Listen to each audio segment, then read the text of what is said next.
Hello everyone, and greetings from Cambridge. I'm going to talk today about some of the ways in which animal symbolism has and might be analysed, including the role of animals in ritual and myth and how they're mythologized. This can have real-world consequences, so I'll end with a practical twist and say a little about demythologizing and even remythologizing. I'll do this using the example of a mammal that has been much referred to by anthropologists, is a cause of much concern for conservationists, and is a subject of some of my own research. This is the pangolin or scaly anteater, of which there are 8, perhaps more, species in the Old World, 4 of them in Africa, which is where I'll focus. As some of you may already have recognised, my main title, How to Think with Pangolins, alludes to a quotation from the French anthropologist Claude Lévi-Strauss, and its translation or mistranslation into the more direct English statement that, quote, animals are good to think with. Popular guides to animal symbolism typically assign one or more fixed symbolic meanings to the salient animals they discuss. Such meanings are often presented as universal or unchanging within the cultural milieu that writer and reader are assumed to share. Jung's understanding of archetypes and symbols may have been much subtler than this, but there's also a tendency in some of the psychoanalytic literature to fall back on standard motifs and interpretations. In her lectures on the archetypal symbolism of animals, Barbara Hanna, for example, discussed the archetypal symbolism of the serpent under headings which include, quote, the serpent as demon of the earth, darkness and evil, the serpent in Christianity, the serpent as the Ouroboros of cyclic life, and the serpent as union of the opposites and communication with the divine. Because of their absence from cooler latitudes, pangolins have largely escaped this kind of treatment in our own culture, though they can easily be included. Because of their near universality and the role in literature and myth, snakes have proved ideal subjects for this kind of analysis, sometimes with dragons dragged in too. Studies of serpent symbolism have proliferated, some wildly speculative, others displaying greater sensitivity to cultural context and historical contingency. I mention context and contingency because both are important to contemporary anthropologists, most of whom would see any approach to symbolism which ignored them as suspect. That applies to any analysis which posits the existence of universally recurring symbols, especially when these are presumed to be innate and fundamental to human nature.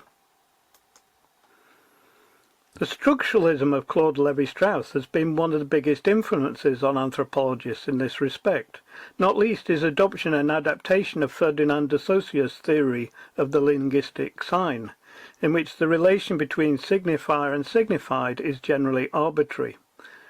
De Saussure downplayed the significance of sound symbolism and other linguistic exceptions in which this relationship is not arbitrary. As we shall see, animal symbolism is often motivated by observations of animal characteristics and behaviour, and this helps explain why some motifs and meanings have very wide distributions, transcending cultural and continental boundaries. Snakes, for example, are widely feared because some of them possess potentially lethal venom. This fear is readily extended to non-venomous species. It's not easy for non-specialists to tell a difference, and sometimes extended to other harmless reptiles like chameleons. Not surprisingly, these negative associations are widely reflected in mythology. But although we're predisposed to fear creatures that we believe may threaten us, there's nothing innate about the fear of snakes per se, nor indeed of other creatures that make us jump. This example illustrates the role that emotion can play in the generation of animal symbols. Semiotics has evolved since the birth of structuralism, and one way of taking account of emotional and other aspects of symbolic motivation would be to explore the post-Saussurean distinction between denotation and connotation, and the debates that have taken place around this involving Umberto Eco and others, though not, alas, his platypus. Let me move on now to my principal example, A few years ago I was asked to contribute a chapter on pangolin symbolism to a comprehensive volume on the science and conservation of all 8 known species. I was surprised to find that the symbolic significance of pangolins had been so little researched. With the exception of a few notable examples, pangolins rarely featured in published ethnographic accounts and cultural studies in the areas in which they are found. This was surprising not just because the modern trafficking of pangolins and their body parts is shaped to a degree by cultural beliefs about their symbolic value, but also because pangolins have played a prominent role in earlier anthropological debates about animal symbolism and ritual practice more generally. The ethnographic material that started this off was far less detailed than we might now wish, an observation that I could also make of my own data, but science has to start somewhere. In 1957, the anthropologist Mary Douglas published a paper on animals in the religious symbolism of the Lele, Bantu-speaking agriculturalists who lived just to the south of the Central African rainforest. This was based on research undertaken in the decade before and later published in a full monograph. Douglas described a series of local cult groups, paying particular attention to one focused on the white-bellied pangolin, Phatagenus tricuspis, as it is now called. Membership of this cult was restricted to mature men who represented the founding clans of the village and had fathered at least one son and one daughter by the same wife, who also had to be a member of a founding clan.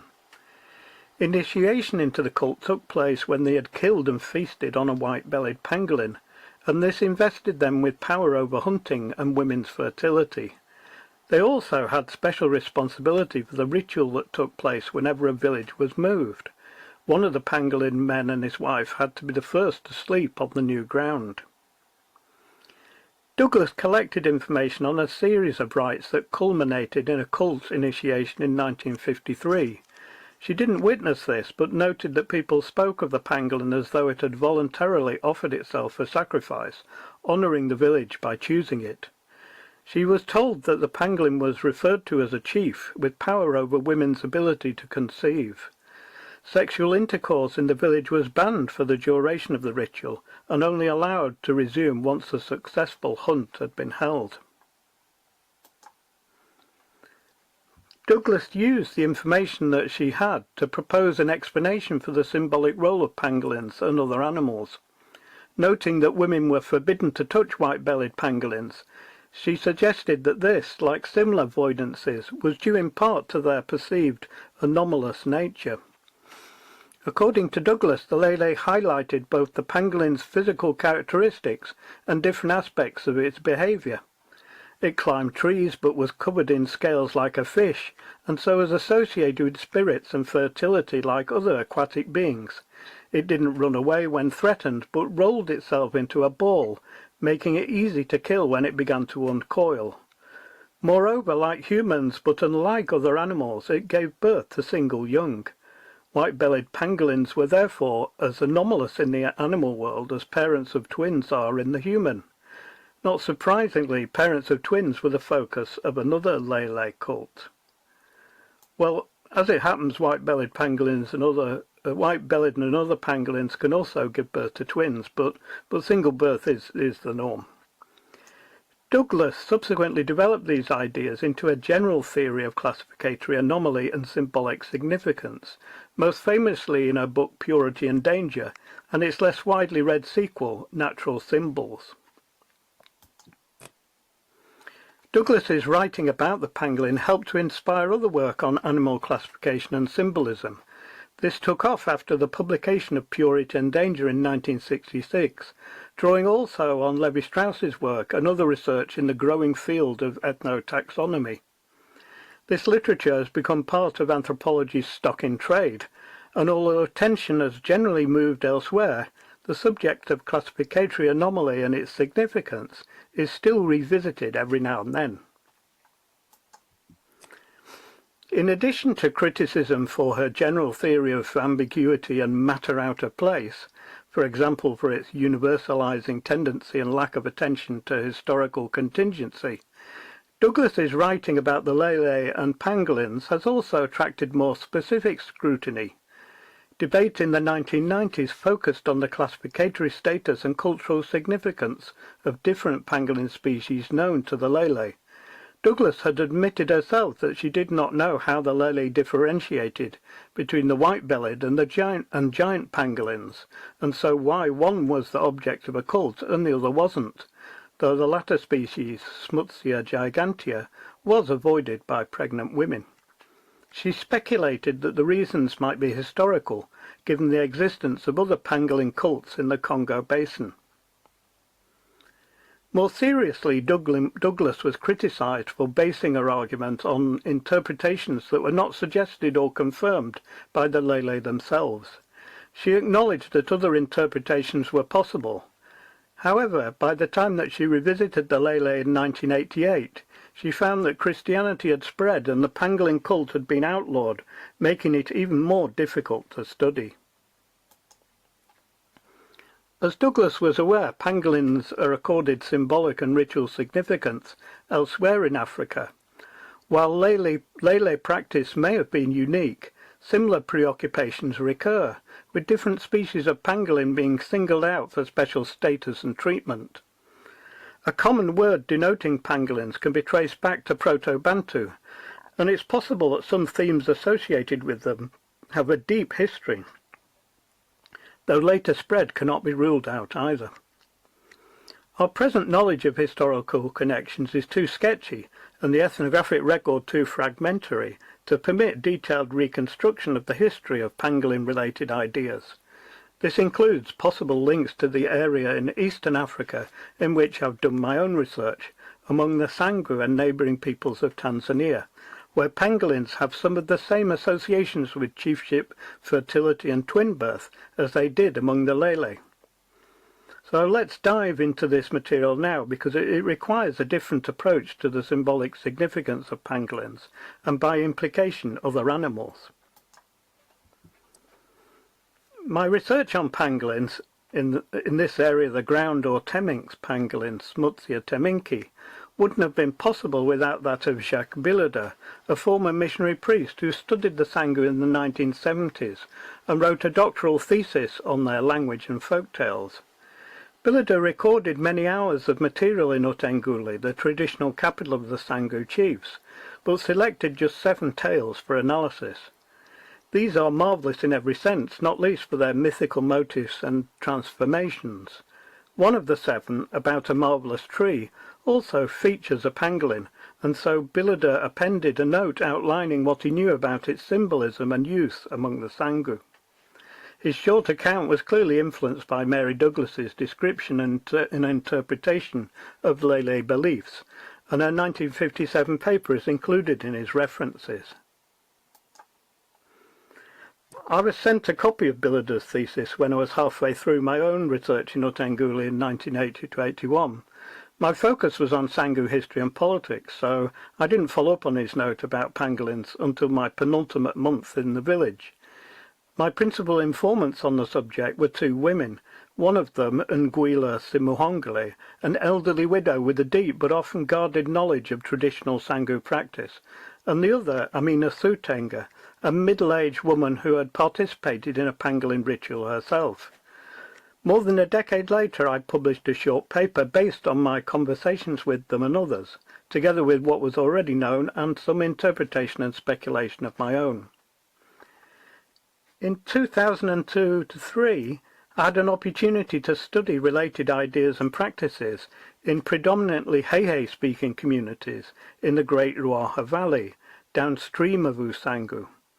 The Hehe are close relatives of the Sangu, and working through research assistants in 18 villages, some of them Gogo speakers, we were able to collect much more data than I had in 1981. I also recruited assistants to record comparative information elsewhere in the region, including back in Utengule, which allowed me to correct and expand upon my earlier findings.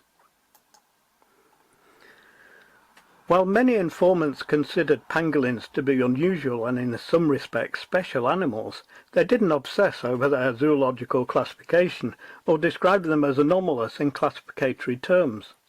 I once heard Amina Sutenga telling a non-Sangu that pangolins lay eggs, and although they didn't mention egg-laying, most of the Sangu interviewed in 2002 compared pangolins with different kinds of reptile, especially tortoises, monitor lizards, and in one case a crocodile. In the Great Ruhr Valley, I found that Hehe descriptions of pangolins and their behaviour in the wild varied considerably, though there were a number of common themes. The classification of pangolins was rarely considered problematic. Most people compared pangolins to tortoises or monitor lizards, and many thought that they laid eggs. As a result, pangolins were usually classed together with reptiles, amphibians and invertebrates as lowly creatures, and not as game or edible mammals. Some informants were aware that pangolins give birth to and suckle their young like other mammals, but they did not think of them as being anomalous in classificatory terms because of this or other aspects of their reproductive and other behaviour. Nor did they relate these observations to the symbolic and ritual significance of pangolins. Now, note that when people described pangolins, they often did so by drawing analogies with other animals and sometimes inanimate objects like roof tiles. They didn't express horror or ascribe monstrosity to them when composite descriptions were given. Among the Sangu and Hehe who are familiar with pangolin rites, it's pangolin's role in these that defines their uniqueness. This is especially clear in the Sangu case. The following overview of the ritual process draws on different, sometimes differing accounts. As the slide shows, the whole process can be divided into the 3 stages of rites of passage that were first defined by Arnold van Gennep: separation, liminality, and incorporation. Interestingly, and unlike most rites of passage, the Sangu rites can be thought of as having 2 very different subjects: a human wedded to an animal, and an animal that acts and is treated like a human. In Sangu accounts, the ritual process begins when a pangolin is sent down to earth by the ancestors and latches onto a person, whom it then doggedly follows back to their home, even when this involves travelling through a crowded village. This is considered to be an auspicious event, and lucky for the person who is chosen. The few I was told the names of were men, as it happens. So I don't know if there are some women as well, but I have no evidence for that. This marks the separation of the pangolin from its abode in the heavens, and leads to the separation of the chosen person from everyday life. When they arrive at the latter's home, a ritual specialist is called and the chief informed. One of them, accounts various to whom, provides a black cloth for the ceremonies. The pangolin and the chosen one are then confined inside for a certain number of days or weeks. Different periods are cited, together with the ritual specialists, parents of twins, and perhaps also other adults born as twins. The participants dance day and night, sometimes naked, singing the abusive and other songs that are sung during twin birth rituals. People say that the pangolin stands and dances too, shaking its scales and sometimes crying. If it sheds tears, then this is interpreted as an omen of abundant rain, fertility, and so prosperity. The pangolin is also encouraged to divine the future by choosing between different objects that are placed around it. Weapons foretell conflict and war. Water and grain signify plentiful rain and good harvests. When the period of confinement and liminality is over, participants take the pangolin and chosen one to a riverbank or similar damp place outside of the village. A sheep is sacrificed and its meat consumed by them.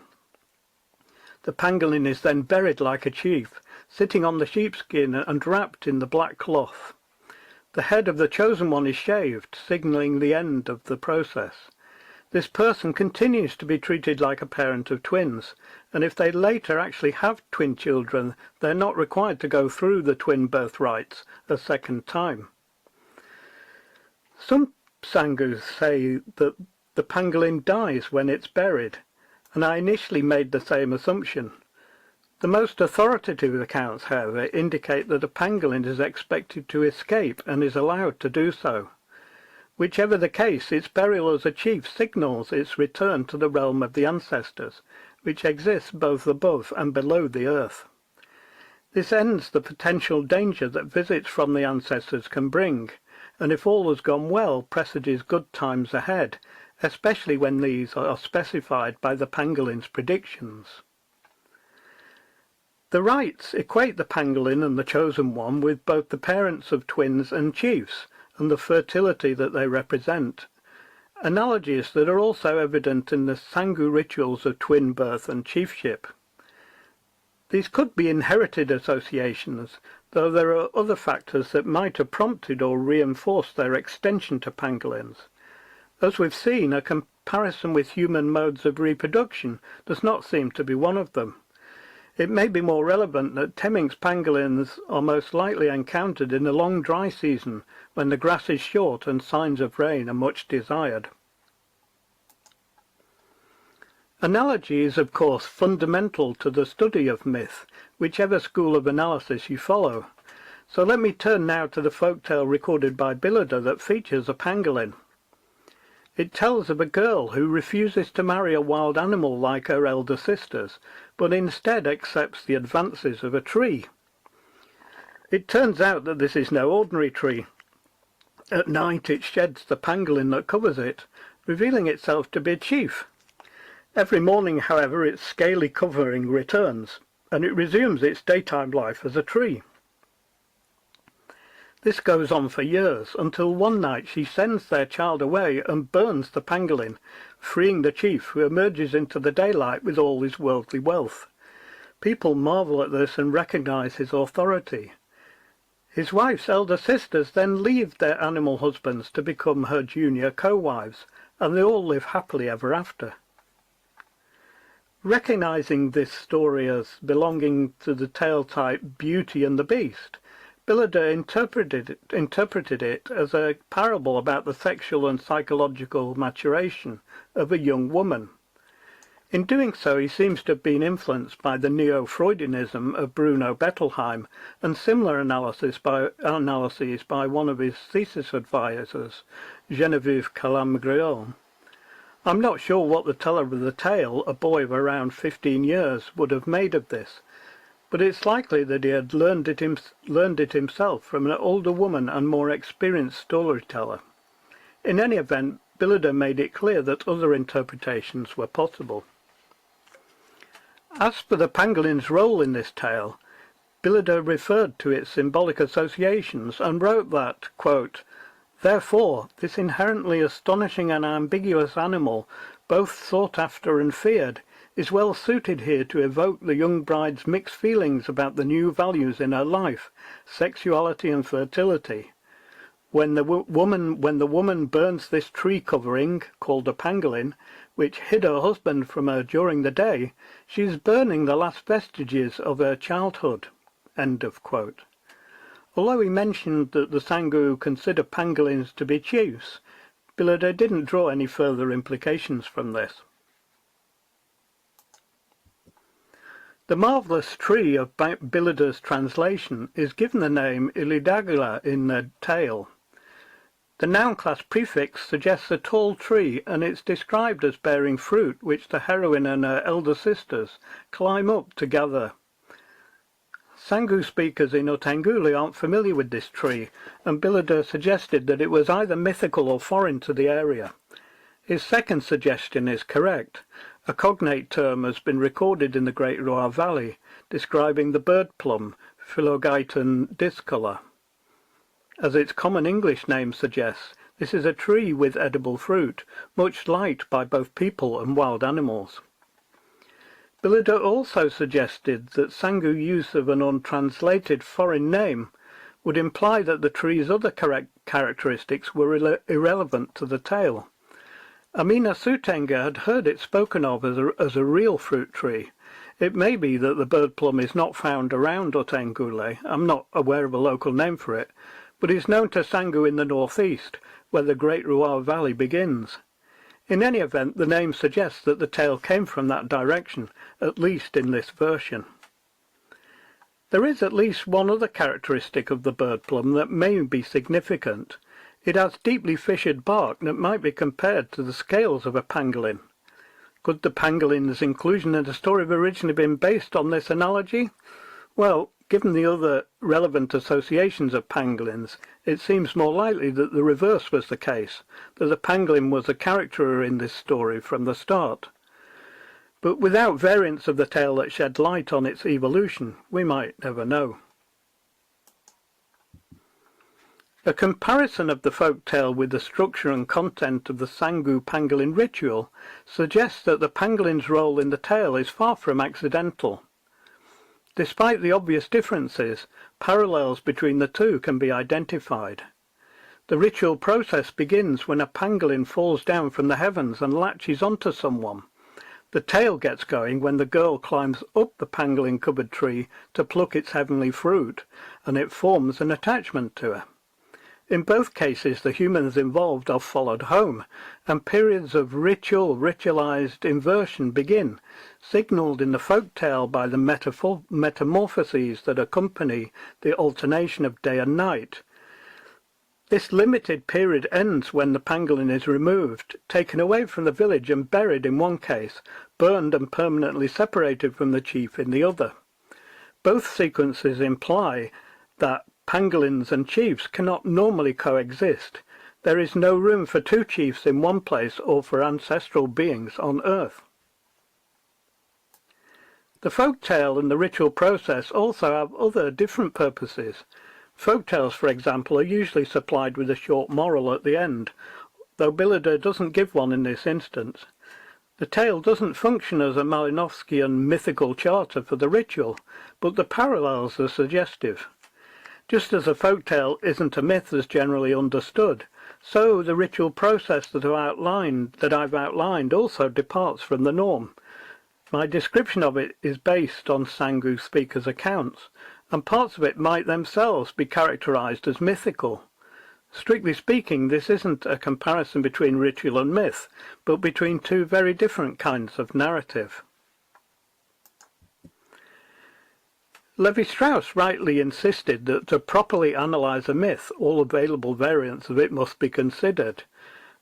I've yet to come across other examples of the marvellous tree, and no folk tales involving pangolins were recorded in the Great Ruaha Valley. However, a research assistant in Uwangi, immediately to the south of Usangu, did report a story featuring a pangolin that he'd heard from his maternal grandfather. This had the character of a legend with folkloric elements. I won't go through a comparison with the Sangu folktale in detail, except to note that while the parallels are relatively weak, it does associate the sudden appearance of a pangolin with the restoration of fertility and the birth of a child who becomes a chief. The magical functions of this pangolin are evidently related to widespread themes, but more evidence will be needed to connect it firmly to the Sangu narrative. Pangolins are not the only magical creatures that appear in Sangu folktales and play a part in the discovery of chiefs. Both Billader and I recorded versions of a tale about Mwalala, the Hadada ibis, in which the bird is rescued by the younger of two daughters from a trap set by her father. After he punishes her and leaves her to rot up a baobab tree, she's rescued in turn by the ibis, which then demands that she kill it. When she cuts it open, a chief emerges, complete with a busy village and many cattle. This chief becomes her husband, and in the version I took from a young boy, the tale ends there. In Billader's version, told by a renowned storyteller, there is an additional episode which sees the young woman's father being punished in revenge for punishing her. There are clear parallels here with the marvellous tree, though this story does not, as far as I'm aware, have any explicit correlates in ritual practice. The marvellous bird, as Billader calls it, is the Sangu version of a widespread tale type, with different birds taking the place of the ibis. The Hadada does star in versions I recorded among neighbours of the Sangu, the closest of these being from the Safwa people to their west. This differs, however, by identifying the bird's rescuer as a boy, and when great wealth later emerges from the slaughtered ibis, it's the boy himself who becomes a chief. The chiefs in these tales function rather like the princes in European fairy tales. In the Sangu case, it's interesting to compare the marvellous tales told by women and children with the authoritative histories that are narrated by men.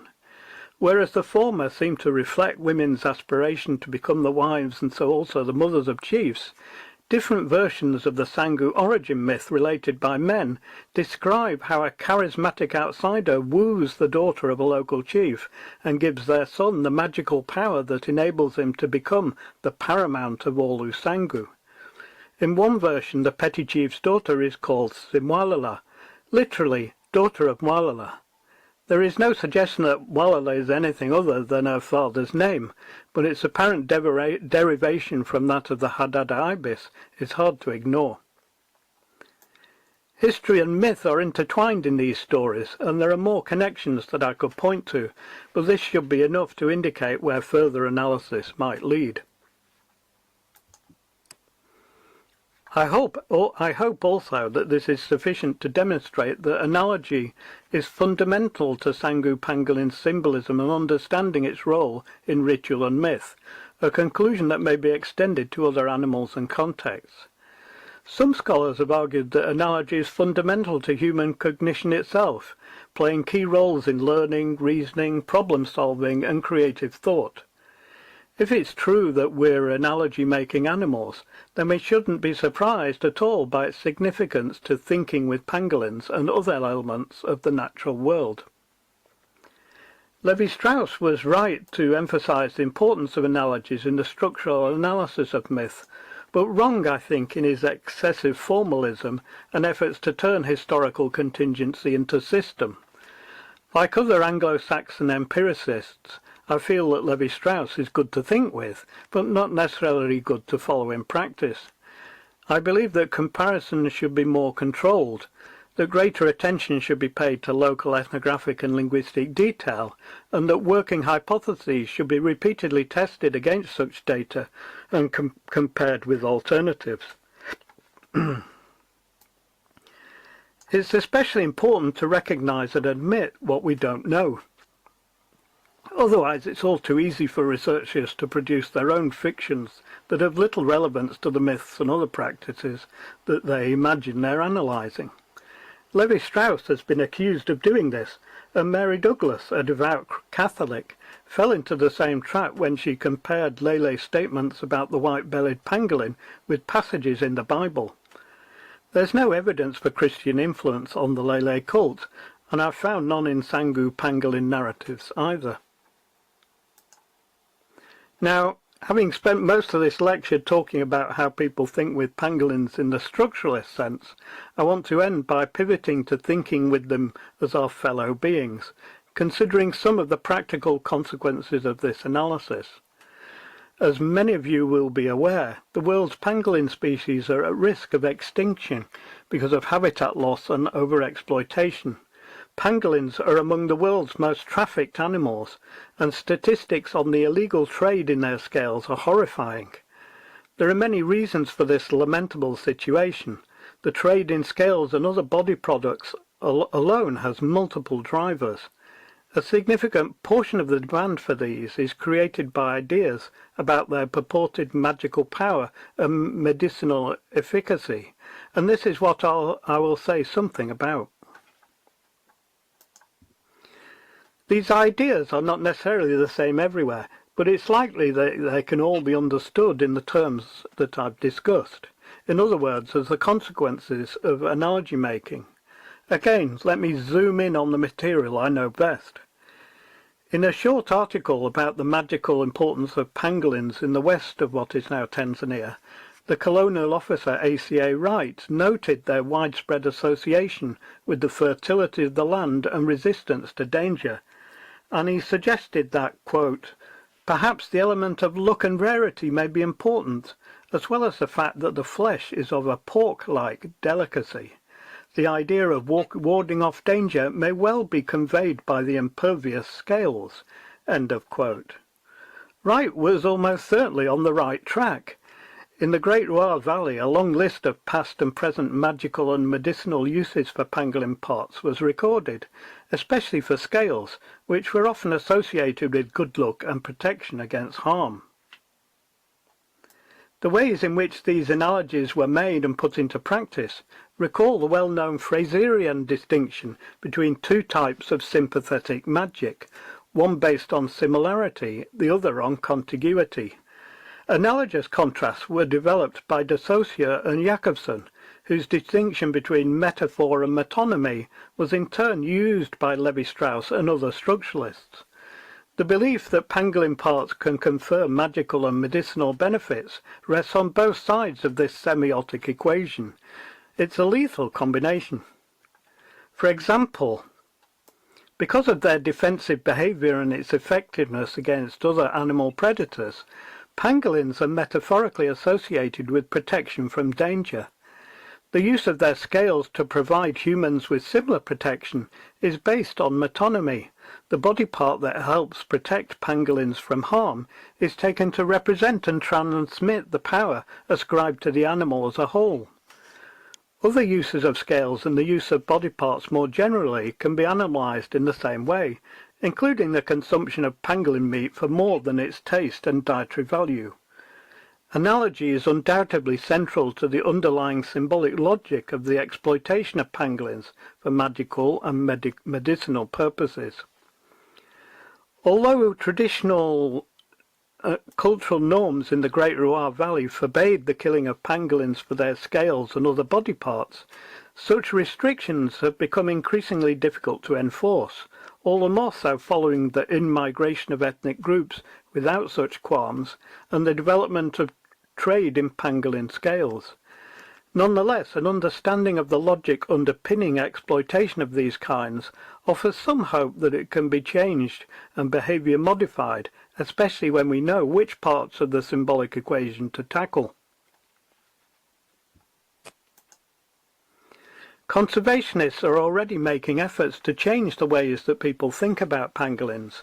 These are perhaps most obvious and effective at international and national levels among the educated people most likely to come across and respond to them. Creative artists, writers, filmmakers and other influencers are also contributing increasingly to the demythologization of pangolins, if it can be called this. There may be scope, however, for taking a more targeted approach, for example by using the reframing techniques that campaigners use to change negative stereotypes and harmful narratives, work that traces some of its inspiration back to Lakoff and Johnson's analysis of metaphor. And given that pangolin's image may not be the main problem, consumers of pangolin parts are hoping to benefit from the positive values they're associated with, then it may make more sense to target the belief that those parts can effectively represent the whole, the metonymical aspect of pangolin magic. Changing people's behaviour and thinking about pangolins at the front line of their exploitation is especially difficult. In one rural area of Zimbabwe, local chiefs have been supported by government to revive and adapt traditional protections for pangolins in order to combat poaching. It's been suggested that such re-mythologizing might be more widely applied, with the Sangu case cited as an example of the wider occurrence of relevant beliefs and practices. This is easier said than done in many places. In many places, traditional leaders do not have the authority that they once had, and cultural practices are not what they once were. In Usangu and the Great Loire Valley, the taboos that once applied to pangolins are frequently flouted, and the prescribed ritual process is rarely completed when they are encountered. That said, there are many creative ways in which traditional ideas and practice can be used, not least in conservation education and local schools. And in this and other contexts, we should always be on the lookout for positive outliers, initiatives that have worked and can be reproduced. To do this at scale and in ways that are appropriate to different communities and contexts, initiatives are more likely to succeed if local people participate fully in the research and planning required. The older generation with specialized knowledge of pangolin rituals and myths may be disappearing, but the potential for mobilizing younger people and harnessing their creativity is endless. So let me end on this positive note, and by thanking you all for listening. I'd also like to thank all the people shown on these slides, the image sources acknowledged in small print, everyone thanked in my existing pangolin publications, and for their additional contributions to this presentation, Solo Mahali, Heloise Bilader, and her mother Benedict Bilader. And many thanks too, of course, to Professor Dr. Santiago Hervé Torres for inviting me. It's been a pleasure.